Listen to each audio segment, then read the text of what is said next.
अपमान, बेइज्जती क्या कभी हुई है आपकी? कभी ना कभी तो हुई होगी। कभी ना कभी तो किसी ने कहा होगा अलग, यहाँ से कौन है बे तू?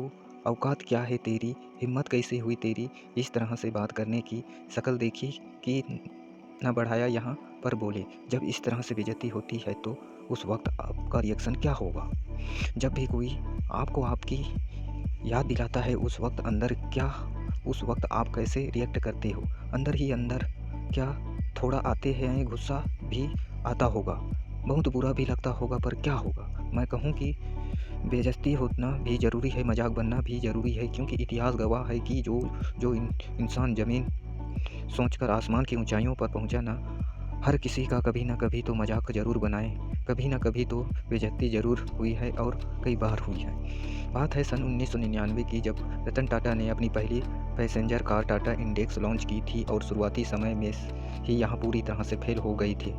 टाटा ग्रुप के साथ सभी मेंबर की सलाह था कि इसे फोर्ड कंपनी को बेच दिया जाए, और इसके लिए टाटा ग्रुप की फोर्ड कंपनी से बात हुई और फोर्ड के जो ऑफिसर थे वो भी भारत आकर टाटा के कार डिपार्टमेंट में दिलचस्पी दिखा रहे थे। और उनके बाद रतन टाटा को अमेरिका बुलाया गया और फोर्ड के ऑफिसर के साथ में रतन टाटा की एक बैठक हुई, और उन्होंने वहां पर कहा गया कि जब आपको इसके बारे में पता ही नहीं है तो आपने पैसेंजर विकल्प में कदम ही क्यों रखा? और यही नहीं बल्कि उनसे भी यह भी कहा गया, हम टाटा मोटर के कार बिजनेस को खरीद कर आप पर एक एहसान कर रहे हैं, आप इसे हमारा एक एहसान समझना। और रतन टाटा अपने अपमान को घोट कर पी कर इन घटना से रतन टाटा को बहुत उदास हुआ। रतन टाटा ने बदले की भावना से संयम गंवाने से ज़्यादा ज़रूरी समझा अपनी कमियों को सुधारना।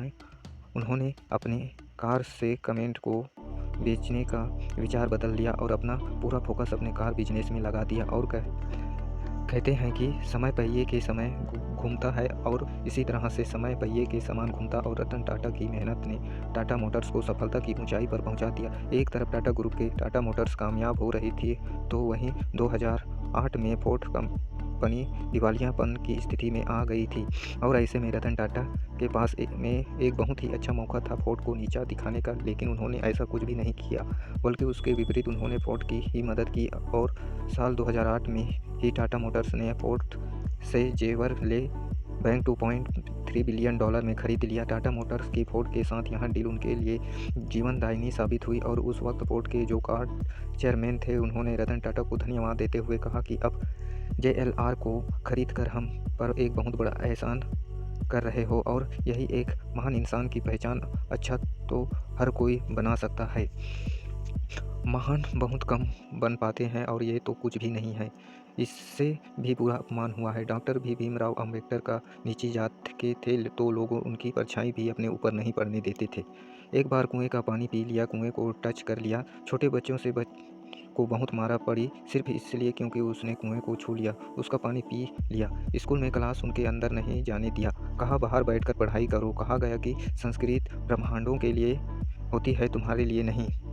इतना अपमान हुआ, बहुत दर्द होता है। अंदर से उन्होंने ठान लिया कि तुमने मुझे अपने गांव के स्कूल में नहीं पढ़ने दिया, वह दुनिया की सबसे बेस्ट यूनिवर्सिटी में पढ़कर आऊँगा। और कोलंबिया यूनिवर्सिटी से उन्होंने AM किया, और उसके बाद London school of economic MSc की, और उसके बाद में लॉ की पढ़ाई की, और फिर PhD की। और फिर जब वापस आया तब उन्होंने मिलिट्री सेक्रेटरी की नौकरी मिली, जो इस वक्त बहुत ही अच्छी नौकरी थी, लेकिन उसके बावजूद भी उनका अपमान हुआ, और वो अपमान उनके दिल पर लग गया। उन्हें तब भी कुएं का पानी पीने का अधिकार नहीं था, वहाँ का चपरासी तक उन्हें फाइल फेंक कर देता। कहा था कि गति पर बैठकर तो क्या हुआ, ये तो अभी भी नीच जाति का है, कान सुनो बस।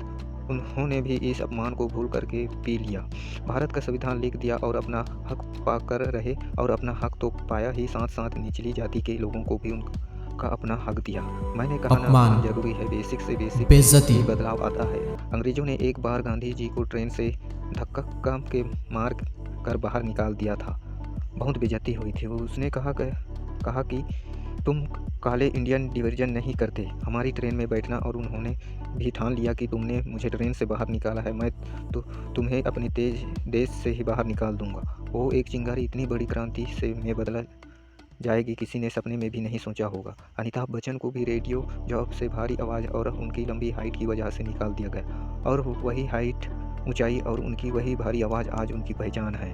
अपनी कमजोरी को अपनी ताकत बनाओ, अपने अपमान का बदला अपनी सफलता से लो। जब कोई अपमान करता है तो अंदर ही अंदर आग लगती है, गुस्सा आता है। बहुत लोग गलती ये करते हैं कि उस गुस्से को वहीं पर निकाल देते हैं, लड़ाई झगड़ते करते हैं, कंप्लेन करते हैं। उस गुस्से को यूज करना सीखो, अंदर दबाए रखो उसको और अपने अंदर की आग को बढ़ाते रहो, तभी बदलाव आएगा। क्योंकि कोई भी इंसान अपना सम्मान भूल सकता है लेकिन अपमान नहीं भूल सकता। कोई कुछ भी बोले तो सोचते रिएक्ट मत करो, अपना गुस्सा अपनी आग बाहर मत निकालो।